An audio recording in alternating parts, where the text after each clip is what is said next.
And that duty to care can be complicated by the invisible battles many veterans fight after their service to our country.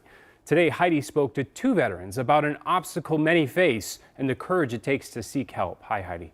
Hi, Kent. About 11% of veterans who visit a medical facility run by the Department of Veterans Affairs for the first time have a substance use disorder. I sat down with two veterans who shared their stories of addiction and treatment.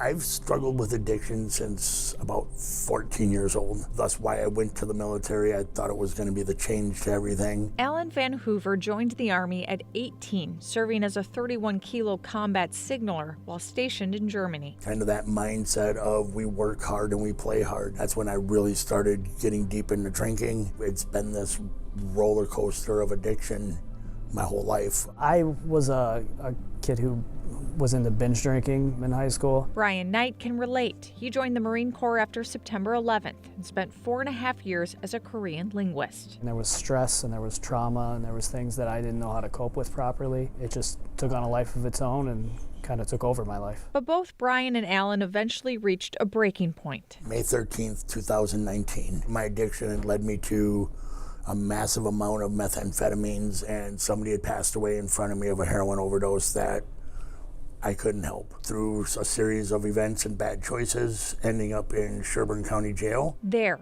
Alan was introduced to Minnesota Adult and Teen Challenge, where he took part in multiple programs. Being able to get mental health therapy was huge. I've never been to a therapist in my life until here.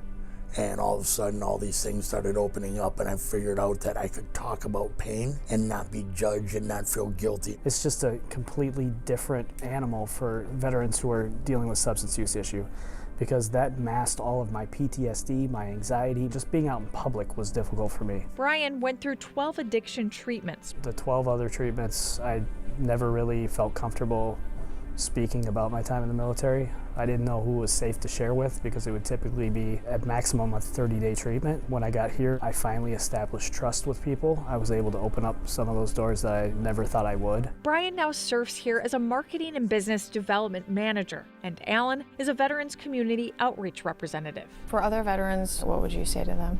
The way that you feel like you need to live, you don't. There's hope to live a life of purpose, to live a life that just has that same meaning that you signed up to serve with can be found in a totally different, loving, nurturing, caring environment. This little Starman that we wear on our shoulder, that's our unit patch. Give us a call, we can help. Alan says for the veterans that have completed their 13-month program, they have a 90% success rate of not having a relapse. They're on pace to help about 95 veterans this year. And for those in need of help, Kent, you can call 612-FREEDOM. What a great program. Is this something that Adult and Teen Challenge has been doing for a while? Yeah, so they've worked with veterans obviously in the past as well, but really it's been the past 4.5 years that they've really put an emphasis on this work with veterans specifically. Really great, especially important to bring up on a day like today. Absolutely. Thanks a lot, Heidi.